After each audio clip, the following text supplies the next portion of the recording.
Today I have a guest. I have Georganne here. She is the founder of Energy in Motion Fitness, and we're going to be talking about her business. We're testing out a new format of being able to have some marketing conversations with different health experts and entrepreneurs in their space, and just see what are some ways that we can ask really questions that many people have in a more conversational way. So I'm glad to have you here, Georganne. It's great to be here. Thanks for having me. Absolutely. So when it comes to your business, can you just start first by uh, what do you do and why did you get into this space? Okay, so I'm a Kingdom Fitness coach of Energy Motion Fitness, and what I do is I help people of faith improve and align both their physical and their spiritual health. And it's a two-part approach where I have virtual fitness classes, in-person fitness classes, pre-recorded fitness classes, and then I incorporate a devotional element. So whether that's by way of the type of workouts that we do or devotional reflections, biblical affirmations, that's all incorporated into the program.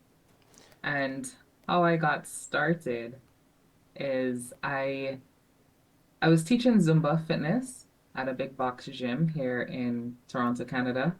And I absolutely love to dance, love Zumba, but I became a Christian at that time.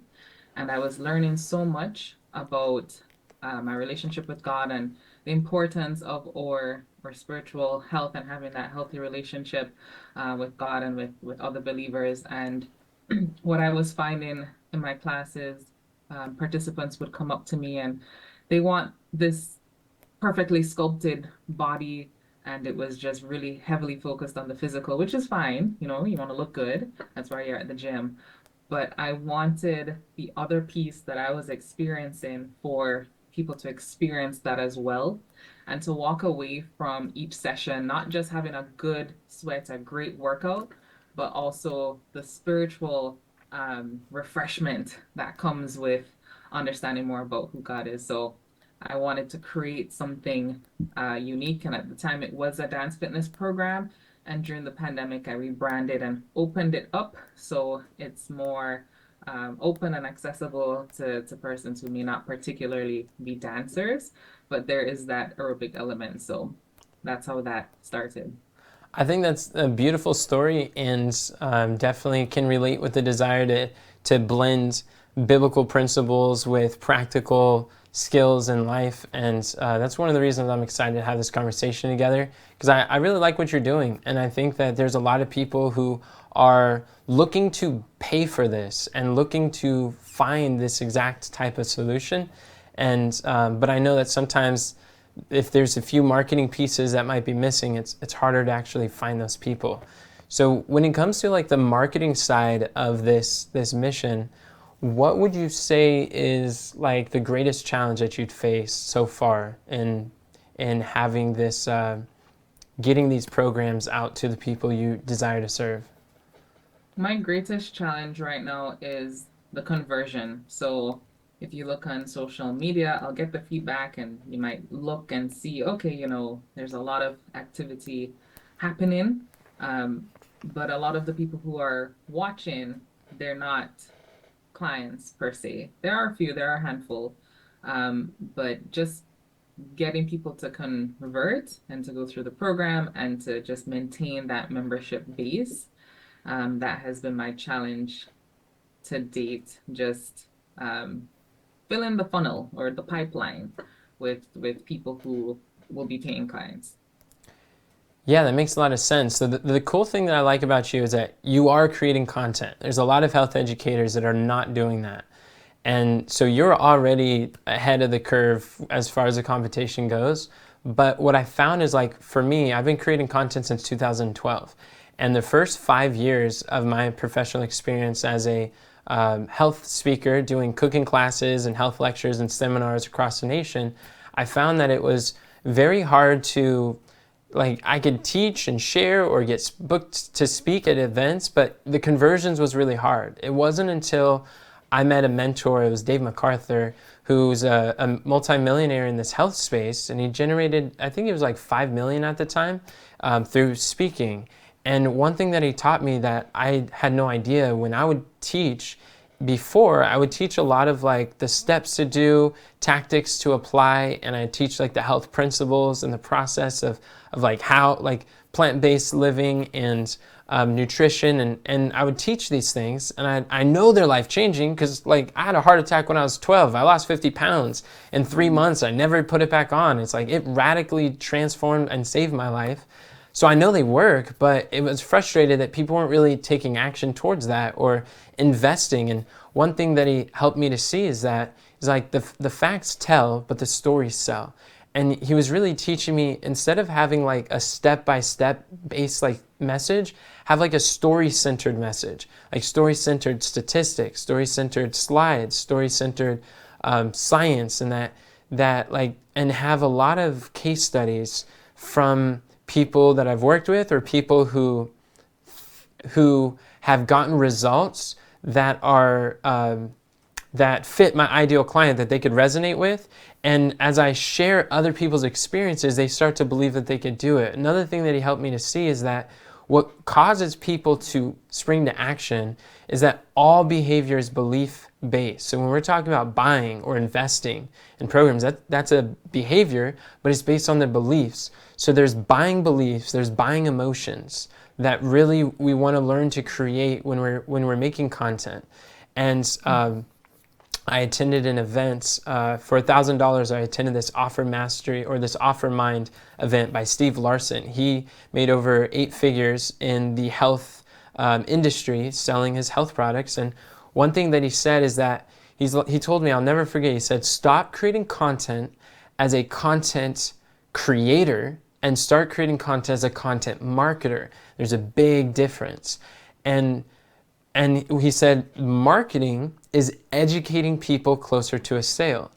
Selling is helping to transfer belief. That is like overcoming different buying objections, but it's like, it's helping people to build belief in your methodology, in your process, and in your program.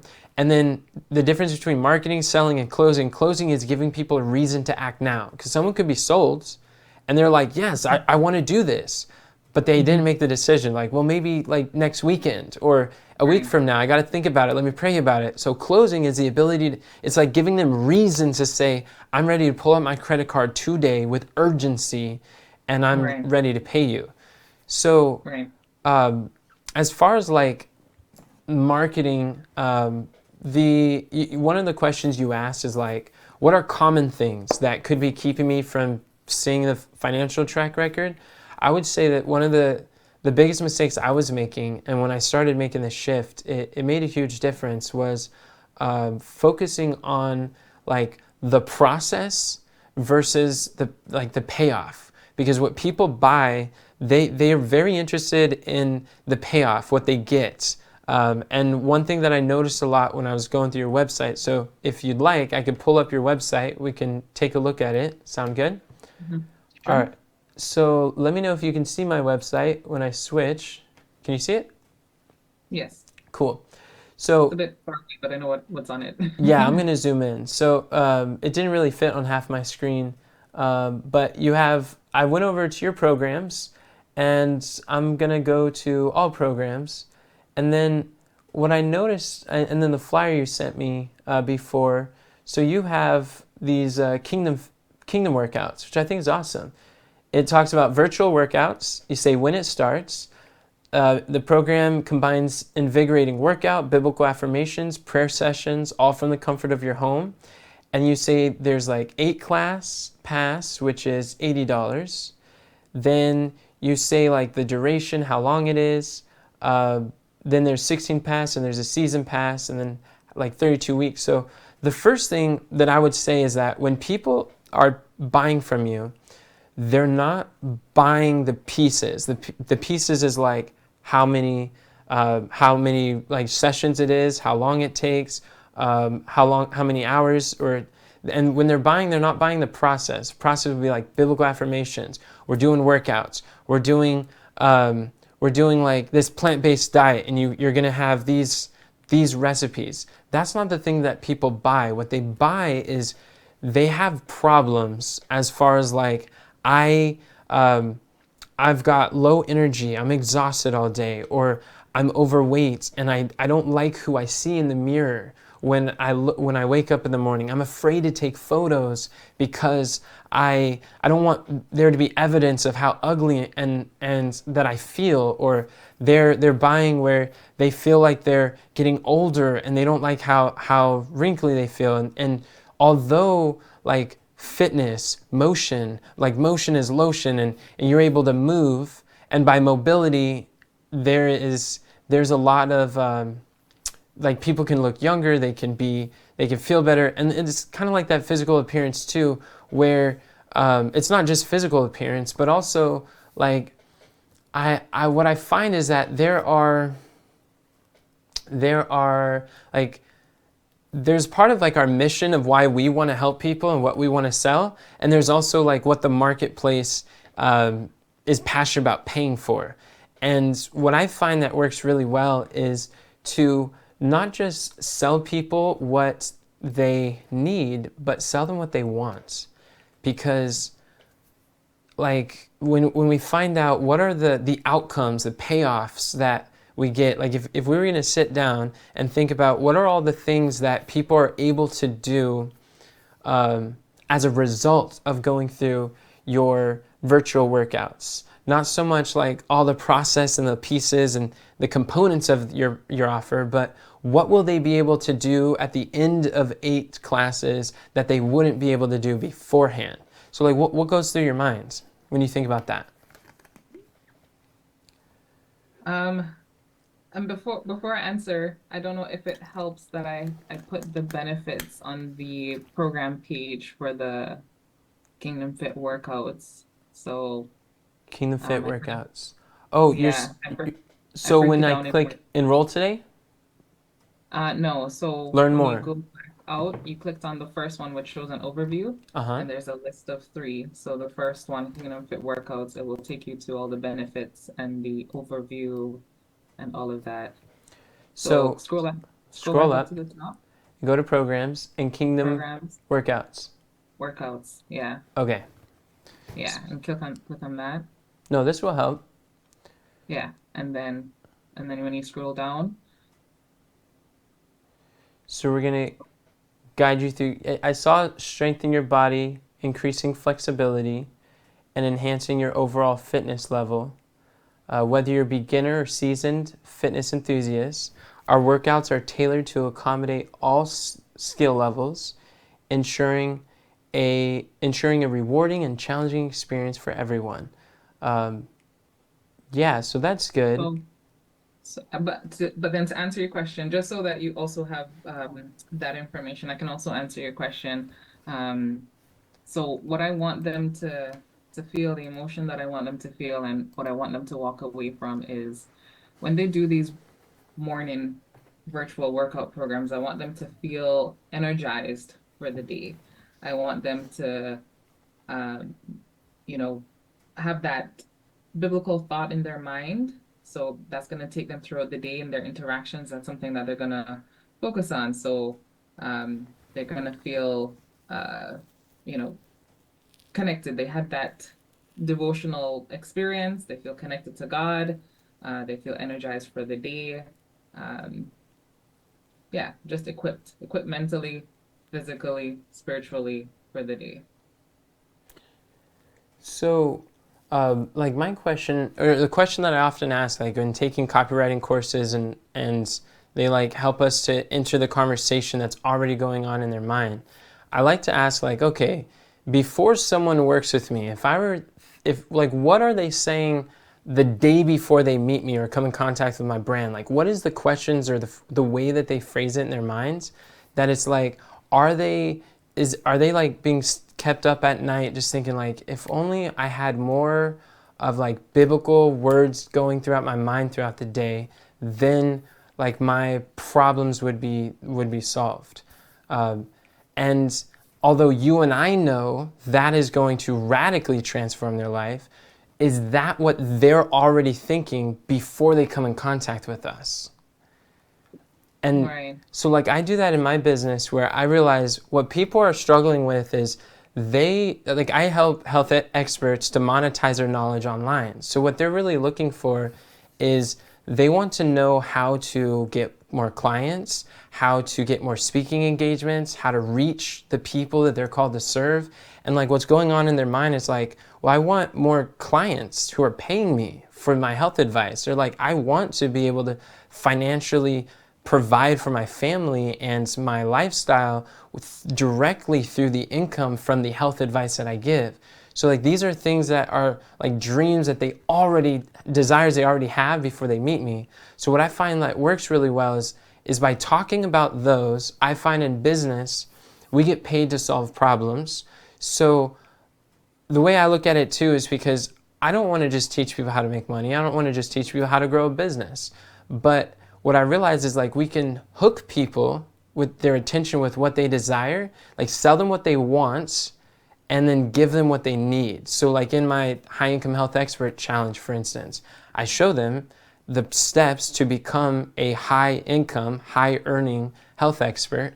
But even in the process, I show them how principles produce prosperities. It is the biblical principles, not by sacrificing principles, by following those principles, acquainting your mind. And in there I teach them, if there's any part of your life that is broken, it's because you have not flooded your mind with what the Word of God says on that area of your life and applied it to your life. Because when you know the truth, Jesus says the truth will make you free, and you'll be free indeed. So what I found is that people, they come in and I do show them how to get more clients, how to narrow their niche, how to craft a signature speech that actually converts and creates clients. And I show them that, but I'm also showing them based on these biblical principles. I'm like, look, Jesus is the greatest marketer this world has ever known. Do you think studying the life of Christ is going to reveal to us principles that we can apply to our business? And people are like, yeah. And I show how Time magazine the secular magazine has shown that Jesus Christ was the most influential man in human history. So even they recognize, and if you want to have more influence with your people, then, and which again is like, that's what they want. If you want more influence in the industry or the market that you're desiring, then go study the life of Jesus. So I find that like, if I were to package, for instance, my program as like, this is a Bible study, and I'm going to sell this Bible study for like $1,000, let's say, then people are like, I don't want to go buy a Bible study for $1,000, right? Because they're used to those things being free. But when I say I'm going to show you business and marketing training, and then they're willing to invest in that, and then the way that I teach on the front end and the back end is all based on biblical principles. But I wouldn't like, and while I recognize when I get on sales calls and people pay me, say, $10,000 for my consulting, I ask like, what is it about me that you decided to invest with? And they're like, well, I like how you teach based on biblical principles. We have a similar faith-based worldview, and you understand where I'm coming from, and they feel understood. And that's one of the reasons they buy, but I never really I don't actually put inside of my programs or my list of offers that we're going to be going through the Bible, we're going to be praying together, we're going to have, and I do give them biblical affirmations. I help shift their identity, and we apply the principles and promises of God to their unique situations, but I'm not actually selling that. What I've learned is, or I'm not promoting that as a selling point, because I've come to experience that's not necessarily why people join. That's not I would say the primary motivating factor why they join. So what I want to do is I only want to sell what people want to buy. But because while I'm selling or while I'm speaking, while I'm creating content, people see everything I teach is based on the Bible and they love it and they tune in. They're like, wow, this speaks my language. But it's more of an indirect thing, not as direct, if that makes sense. I understand. So even for, I was doing health meetings over in Fresno, California, and I was selling a supplement. So it was a sales presentation, but I was also doing health education and showing people how to heal. And I gave stories of people who we've helped who were in nursing homes, who got on our products, and they were able to restore their minds, get out of the nursing home. They were able to get their driver's license back, and they were able to do charity throughout the week. And I'm talking about how nutrition is, how like when our minerals are depleted, then every disease can be traced back to a mineral deficiency in the body. And I quoted like Linus Pauling, who's got 48 PhDs and won 2 Nobel Prizes. I'm like, look, this guy knows his stuff. I don't have a bunch of PhDs, but he says every mineral deficiency every disease can be traced to a mineral deficiency in the body. And I teach based on biblical principles. So I had this lady, this little Asian lady, walk up to me after the presentation one day. She's like, excuse me, are you a Christian? I said, yeah, I am. And she's like, well, do you know how to pray? And I told her, yeah, I know how to pray. And I never expected her next question, would you teach me? And I was like, oh, yeah, I would love to teach you. And I shared with her after the presentation the Lord's Prayer and how we pray to the Father in Jesus' name for His will to be done, and just gave her kind of like a simple principle. She's like, oh, good, because I've been wanting to pray to the Christian God, but I've just been saying, like, please forgive me, please forgive me, please forgive me, please forgive me, and I don't feel forgiven. And I realized, like, with a lot of the Eastern Asian kind of religions, that's how they teach to pray, with these mantras and these repetitions. And then she started coming to all of our health meetings, and we also do Bible studies where she was able to attend all of those online Bible studies too. And she invited her friends from various faiths to come to our health meetings, and she came for months and months. So what I realized is, like, the big shift that I had in my health education business was recognizing having a product or a program that solves a very practical problem on the front end, that people are just like, they're like, wow, my spouse is in need, or my parent is in need of caregiving, and I'm their primary caregiver, and it's really exhausting. And I'm thinking about, and we got tons of stories of people are thinking about putting them in a nursing home, but I don't want to. And so we're able to solve these, help people to reverse the symptoms of aging and degenerative diseases. So we've got lots of stories of people restoring their minds and like youthful aging, longevity, and those are the types of things we covered. So, and then like here I am, I'm like in my 20s. I'm not severely affected by that. So, which you don't have to, like, as I used to work at a mechanic shop, I don't have to, does a mechanic have to have a broken van to help people with a broken van fix theirs? It's like, no. Does a physician have to have diabetes to help people recover from diabetes? No, not necessarily.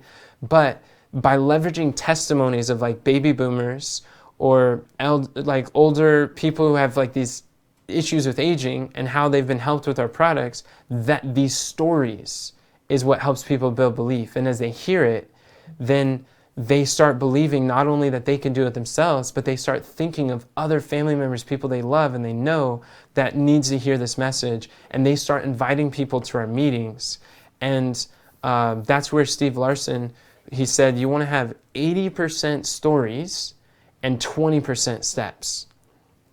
And that was a big shift for me. He talked about in his podcast how he would constantly share these stories, and he would surround like every statement in a story. He'd surround every step in a story, all the science in the story. And he would give steps for like marketing, but he'd say all these stories of how he learned it and what his life was like before and how his life transformed afterwards. And he gave all these stories, and sometimes in the comments people are like, enough with the fluff. Just give us the steps. Just tell us what to do. Show us the how. And he'd see these comments. He's like, It's like, based on what I understand about marketing and human psychology, I'm pretty sure these stories are going to be really important for them to shift. But like they're saying that, so he transitioned, he tested it out. And he's like, all right, I'm going to do 80% steps, 20% stories. And he shifted the way that he spoke content for several weeks. And he's got the analytics for his podcast. The views tanked, the shares went down, the retention plummeted, and the engagement was down. He's like, the people say they want steps. They want to know the how to, but what they really need is the stories and the why to. And so when he went back to doing 80% stories, 20% steps, his engagement skyrocketed, his retention went back up, his views and engagements and shares, they started to grow. And that was a big thing that I realized is not only like my own personal stories of like not just teaching about like the different types of recipes people can do, but teaching how did I learn the recipe and sharing like what got me started in teaching recipes. I remember I was at an event and I was doing a health lecture. I was teaching them about like plant-based diet, but I didn't really give them any like recipes. I just showed them all the harmful effects of like the milk, the meats, and the eggs and different things that they were doing. And then it was like one of the first speaking tours I ever went on. And it was all throughout California when I was 19, 2014. And all these women were coming around me and they were like, hey, what do you eat? And I could see that I like took away so much stuff. She's like, well, what else is there to eat? And I was like, oh, I eat all sorts of stuff. Like all the things I used to eat, I just find like substitutes in a plant-based version. And they're like, okay, do you cook? And I'm like, yeah, I cook. And I'm thinking like, well, here I am a bachelor. It's like, I cook some meals. I don't do a lot of it, but it's like, yeah, I cook. And they're like, can you teach me? Can you teach us? And I realized, I was like, oh, yes, I can teach you. And I shared with them how to make some of the recipes that I knew. And then I began to realize, like, I involved all their children with some of the chopping and the preparing some of the food and engaged the parents. And we made these healthy, like nut-based cheese substitutes. We made like our own dough for like this pizza, and it was just they really liked it. And I showed them how to turn frozen bananas into a champion juicer that made like this banana ice cream. It's just one ingredient, and they absolutely loved it. So just simple things, and I realized the power of recipes and substitutions. And I could just say like, don't just take away from tell them what to stop doing, help them to replace it. I could just say that. But by telling the story, it helps engage people. They can resonate. They get to know a little bit more about me, my history, and what this is like. And then they start having the similar epiphany that I had that led me to shift. And I find that like it's really Y2 is 80% of marketing, sales, content creation, and helping people to invest. It's reasons to change. Because if how-to was really all that we needed, everyone would feel fit and be fabulous and be so healthy, because most people know that it's like good diet and exercise. Those things are going to make a big difference for losing weight, but people don't do it because we have reasons. We have stories in our head. We have meaning and limiting beliefs that prevent us from taking those actions on the lifestyle change. So I find a lot of times when we emphasize the process of like the new diet, the exercise, we're talking about a lot of workouts. It sounds like a lot of work. And when we focus on the process, it stresses our audience out. But when we focus on the payoff of how we're able to have better memory, have more emotional mastery. Like that's one thing that I was thinking of when you're sharing about, we want their mind to be filled with scripture. We want their mind to have God's word reigning in their heart and their mind so that they're able to handle life's challenges better.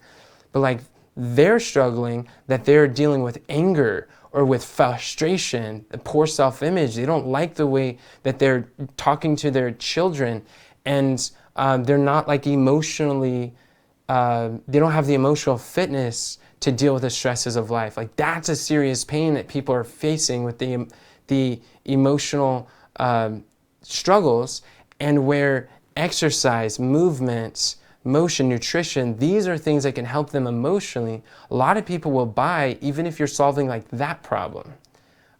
So is this kind of like making sense? That last part that you said, yes. What part of it? How I'm looking at it, I'm looking at it from my own lens, where this this process will lead to this outcome, which will benefit you, but they're not thinking about it from that perspective. They're thinking about it, well, as you said, I'm really frustrated, I'm stressed, I have a lot on my plate, I don't have time. I don't have time to make time for my own fitness or studying the word, even though I know that this will help, but I don't. And this is the problem. How can you help me fix it? Yeah. And that's where that question of, okay, how do I speak the language of the people who I know are struggling with these things? How do I speak their language so that I can find them? Because what I'm saying, yes, it makes sense to me, and for the few that are a part of it, it resonates, or they're in the program, they're reaping the benefits. But I know that, okay, there's still somewhat of a disconnect, or as you said, I need to share the story, maybe refine the story, share it in a different way or to different people, so they hear it, they can connect, resonate, and buy in. Yeah, most definitely.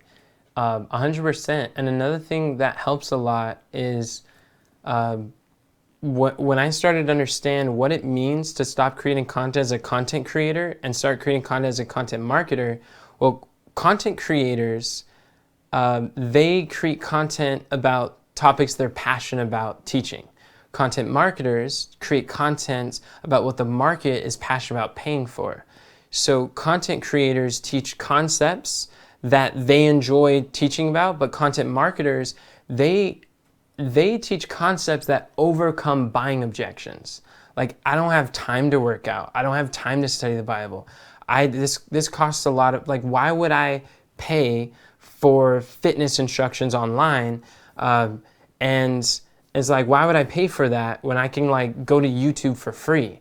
Or they have these buying objections. So what's a very powerful exercise is to go through and look at what is every objection that people have that would cause them to say no to to investing in your program, and then let that be the foundation of your stories, of your content, of the concepts you teach. So an example, someone shows that I don't have enough time to exercise or work out. So if I were selling your offer, I would say something, I would tell a story about someone like a busy professional, a busy mom, or someone who's busy, who I've helped, or it could be a time in my life that I was busy. But what I like to tell people too is like, look, time is fixed, but energy flexes. So what does that mean? Do you, like, a lot of times people mistakenly believe that in order to get further ahead, we need to work more hours. We need more time to work on it. But you and I both know that if we, like, or I'd ask the audience, how many of you have found that you can be more productive in less hours if you have high energy? And how many of you have found that, like, if you have low energy, you tend to get less done, and you work longer and you're still not getting things done? And like, people are like, yeah, that's so true. Do you make better decisions with high energy or with low energy? And people are like, high energy, I make better decisions. So if moving can help you to master your energy, if having a workout or a fitness regularity could 10x your productivity to help you make better decisions, to have more emotional mastery, then do you think that you would be able to get more done? And then I would share like this, what's called the reason close. The reason why they think they can't is a very reason why they must. So it's because you're a busy professional, which is why having a fitness system is going to be so much more powerful.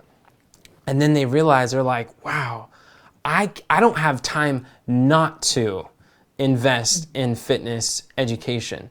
And then other people are like, okay, well, I could just go watch some workouts online, so why not just go to YouTube or podcasts?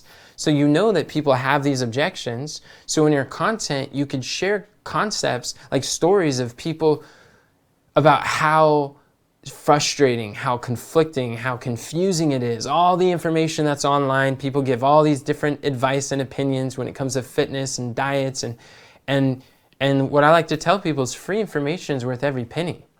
Because you can go to YouTube University and you're going through a whole bunch of videos that you don't even know if they know what they're talking about, and they haven't even taken time to consider what you do and what your worldview is, or what your goals are. They're just teaching you things, and though they may be good steps, it's not a system. And when you emphasize having a fitness system, people like that because they're like, oh, there's a process, a framework that could help me to be able to get results. And you could say, like, when implemented, like if you're teaching people about like fitness or stretching, you could say, when implemented correctly. Like, that phrase helps people to realize, oh, there's a wrong way to do it. And maybe it's not best for me to do it myself. Maybe it's best for me to get the guidance so I can do it correctly. So when you teach the principles, say phrases like, when implemented correctly, this stretch can really increase your mobility. So they don't feel like they're going to just like, okay, great, thanks, and then go take off and do it themselves. But if you show people, and like these are examples, what I would do is start to basically, like when I'm coaching health educators in our accelerator program or in our signature speech workshop, we help them to craft like a inventory of stories. And when you have like signature stories to overcome like common objections or common questions, then you're not thinking about what's the next thing I'm going to say. You already know, because you've addressed it like 10, 30, 40 times, and you know what objections these stories are addressing. And when you find like there's only a handful, like 20% of the objections that people have are responsible for like 80% of the sales in your business. So if you could just find those high leverage, most frequently concerns that they have, to prioritizing their time, their money, and you see like the payoff, the benefits that they get through your process, and really emphasize those in the story, then it makes a lot of sense. Where you could tie in, how does fitness or motion, movement, exercise help them to make better decisions? How does it help them in their relationships with other people? How does it help them with their professional development or their financial decisions or ability to produce results in their business? Or how does their fitness help them save money on hospital bills? Because a lot of times what people are doing is, when dealing with price, they're comparing your price to something disempowering. Like, they're like, why would I pay for your program when I could just go to do something for free, or something that's $5, or all sorts, like even energy. When you're selling energy, a lot of people are currently paying right now hundreds of dollars for $8 Starbucks. They go to Starbucks every day, or energy drinks, Monsters. So like in my signature speech or my content, I have stories of clients who have taken our products and they've stopped needing to buy energy drinks, and they've saved hundreds of dollars on other energy competitor, or like, should I say vehicles, like other ways that people have tried to get energy, and then show how like ours is through nutrition, and it's giving your body the nutrients it needs, and it doesn't give you, just last night I was speaking at a webinar where people were buying, and I was like, it's not like a jittery energy that's like caffeine, where what happens when you take the coffee, you get headaches, you get irritable, you get drowsy, and then you crash, right? And so you talk about all the pain and the problems associated with other alternatives that people are doing instead of working with you. You're saying, but when you move, when you follow the principles we teach, you have an energy without the crash. How many of you want to have energy without the crash? And then people start like comment energy down below. And then it helps them to realize, like, what you want to do a lot of times in your content is, before telling them how much it costs to work with you, tell them how much it's already costing them to say no, to continue where they are. Like, like a lot of people talk about the return on investment. So that's like benefits and the payoff and everything they get. But almost no educators are talking about the COI, which is cost of inaction. And when we show people the cost, like, they're like, oh, your fitness program's expensive. Well, compared to what? Have you looked at the cost of chronic diseases? Or like in our workshop, someone is helping someone to prevent strokes. And she looked up how much is the average cost of someone who has a stroke and medical bills. It's $100,000 a year. And if by moving can help people to improve their heart health and not have to have like heart attacks or open heart surgeries, like that stuff's expensive. And when you actually look at the alternatives, if people don't move and they stay sedentary and they don't actually help their body to thrive, to support the body, then yeah, I mean, what's the alternative? What are people doing without working with you? And when you compare, this is called price positioning. When you compare your price and position it next to something else that they're already spending that's not helping them to succeed, not helping them in their health, then by comparison, your price seems very, very cheap. Like it seems affordable. And there's two ways to seem inexpensive. Number one is you lower your price, which gives you very little margins to work with. Or number two, you increase the value. And what increases the value is stories. Stories influence our perception. Price positioning helps people to see the value. Showing examples of the payoff, the benefits that people are able to have, how much they're going to be more productive, will increase the value. And when they can see how much more valuable, well, like when your programs, your fitness is shown that they get 10 times the value of the price that you're paying, that you're charging, people say yes every single time. But if we don't give them something to compare to, they're going to compare it to free information or something cheap, or they're going to compare it to a disempowering position next to that, and then they're going to think it's too expensive. All like the view of like, this is expensive, it's all a part of comparison. So when you control what they compare to in your content, like I learned to get really good at comparing, like there's two ways to do it. I tell people there's two ways to learn, and you could do this, I call this a 2 ways to learn close, and you could do this in your content when teaching fitness too. It's like there's 2 ways to learn fitness. Number one, you can learn from your own mistakes, or you can learn from the mistakes of others. Learning from your own mistakes is going to cost you time, but learning from the mistakes of others is going to cost you money.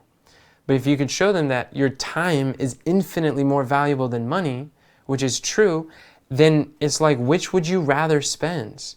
People who struggle with their health are willing to waste their time trying to figure it out their own in order to save money.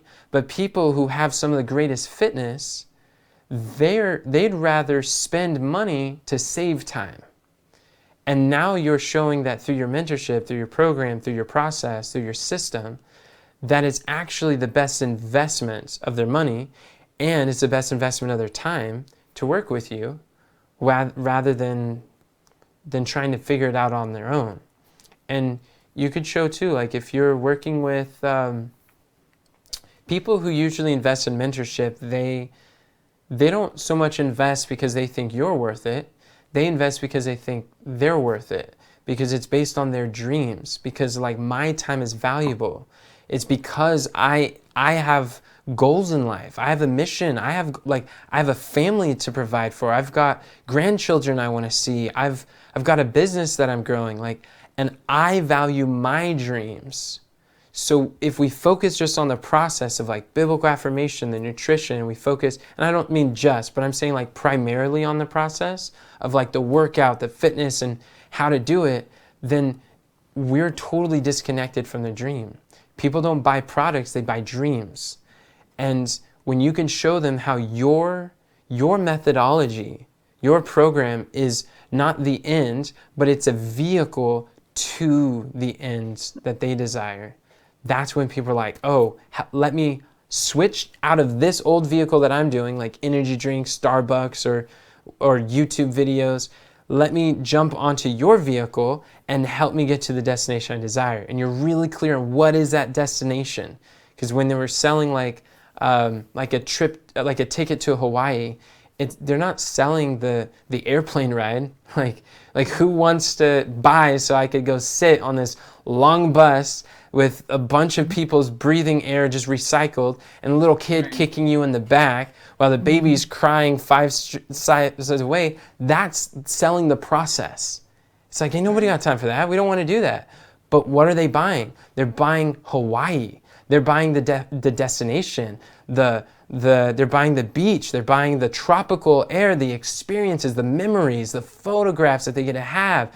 That's what they're buying and what they get, not the process. So when we communicate, we only want to focus on the payoff. And I'll tell you, a lot of times when people invest, like I invested $55,000 to be a part of this mastermind.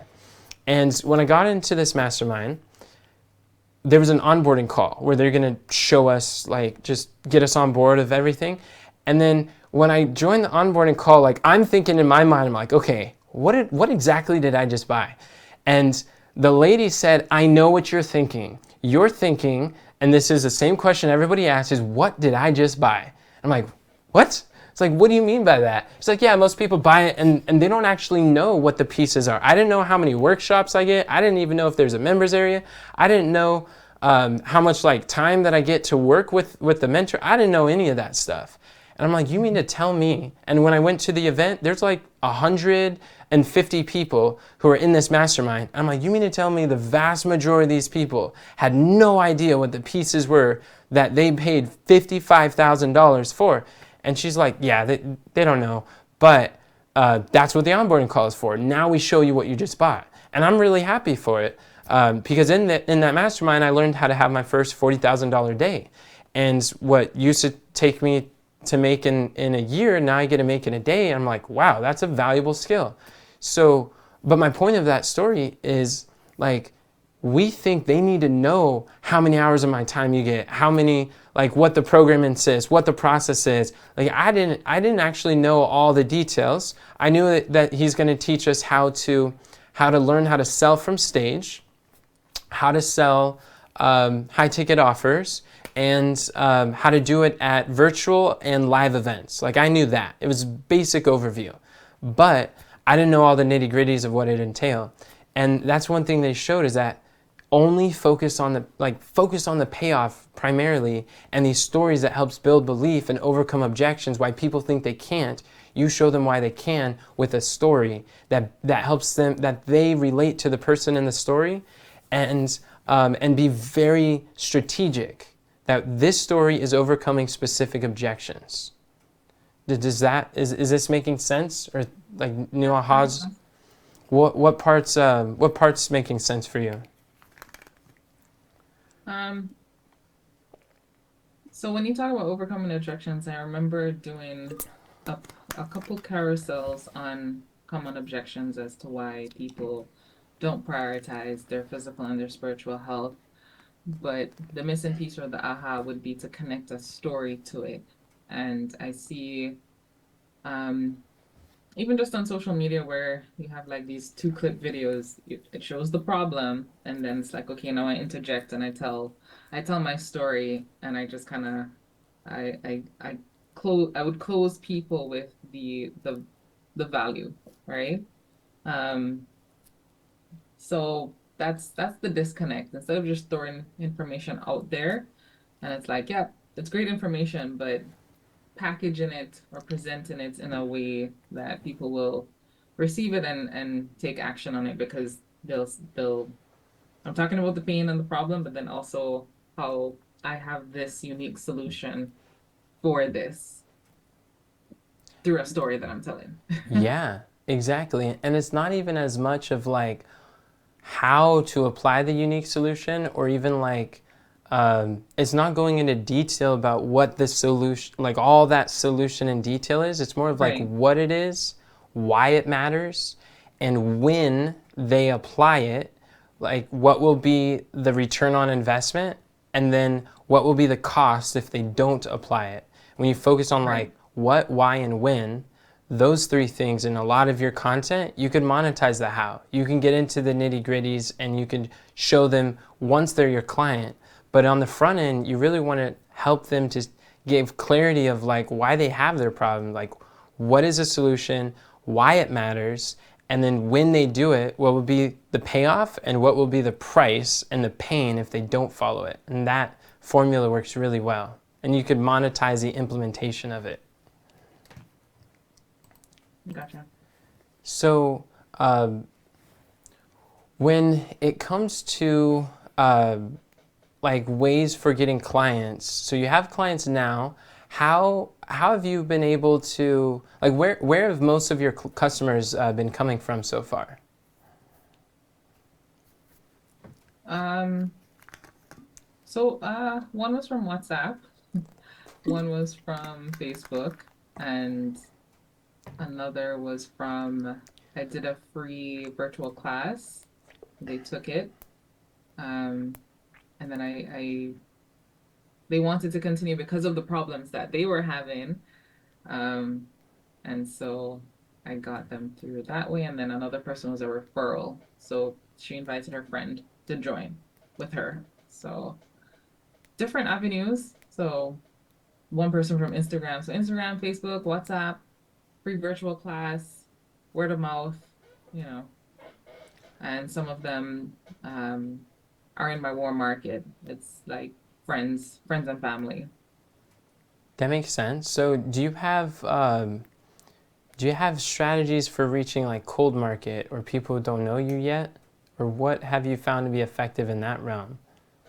I'm still trying to figure that out. I've joined different groups on Facebook and promoted, and if there's any engagement, then I'll follow up, book a call. But yeah, I haven't cracked the code on the coal market quite yet. Yeah. You know, what I find works really effective is for expanding our reach as experts is um, really speaking on other people's platforms to other people's audiences. I would say that like most of the growth that I've found in our business and on our platforms is by speaking to other audiences, because the reality is like a lot of people come to me and say, hey Nick, how do I find people to sell my stuff to? And I tell them, you don't find people to sell your stuff to. You make yourself findable to those who already desire to buy what you desire to sell. And the problem is that most people don't know you exist yet. So how do I make myself findable? By creating what I like to call lighthouse content. We let our light shine, and by creating content. But here's the thing, people hear create content, video is a key, do reels and grow, and reels are powerful. And like content is amazing, and it's really one of the best decisions I've ever made in my life, and I continue to do it. Like my entire team came directly or indirectly from content. They watched it, or someone they know watched me, introduce them to me, and my clients as well.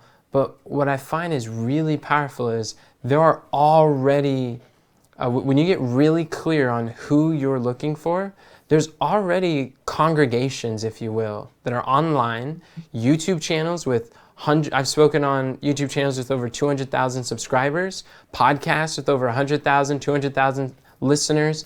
There are conferences, there's thousands of conferences taking place every day in America that are looking for speakers. They are looking for you to speak to their audience just as you're looking for stages to speak on, but they don't know you exist yet. So by what's really powerful is learning to craft a signature speech that becomes like an infinite sales message that you can deliver 3,000 times without losing the power of persuasion. That is so effective for people getting to know, like, and trust you. And by you speaking on other people's audiences, you're not really speaking to a cold market, because that influencer, that YouTuber, that conference already has a relationship with the audience. So they're warm. And they're taking warm traffic and lending credibility to you by positioning you as an expert on their stage. And by you speaking on other people's stages, not only do you have, now you're speaking to a warm market, so it's a lot easier to convert, but when your speech is structured in a way to bring people to buy, to work with you, to book more calls, or to purchase a program, you can sell $1,000 programs, $2,000 programs through speaking. You could even take that signature speech, put it in an automated webinar, and create sales through courses and your online fitness. That's how we've got most of our Stripe notifications, where I go to bed and I wake up and I see these notifications. Like, it never gets old. And it's because of automated speeches, sales systems. And then you can take that same speech and go speak at a conference. And these conferences right now, the average keynote speaker in America makes about $7,500. And like you and I, like, we're not average. So it's like you don't have an average message. You don't have an average mission. You don't have an average method. So if that's what average speakers are doing, the thing is they've got tens of thousands of dollars of budget they're expecting to pay to speakers. And by having that speech, you could put that signature speech into a book and launch a best-selling book. You could put that signature speech into an interview on other people's podcasts, and they've got literally hundreds of thousands of ideal clients that are looking for fitness guidance, instruction, holistic methods, and they want to move, but they don't even know where to start, or they're doing it, but they know that they could be doing it at another level, but they're just waiting for speakers. So and they're waiting for a mentor or a guide who's able to connect some dots and help them to see what they've been missing. And I think that would be a really great opportunity for you to pursue, because as you're able to fine-tune your speech and get on other people's stages, like there's hundreds of thousands of people right now on just one platform, and there's thousands of platforms of your ideal clients. I think there's massive opportunities a lot of health educators haven't yet learned how to tap into for that. Do you see that as something that would really make sense for your business? 1,000%. You know what's funny? I had two ladies reach out to me. They were looking for someone like myself to speak at their conference. Now, when they told me how many people would be there, I was like, oh my goodness.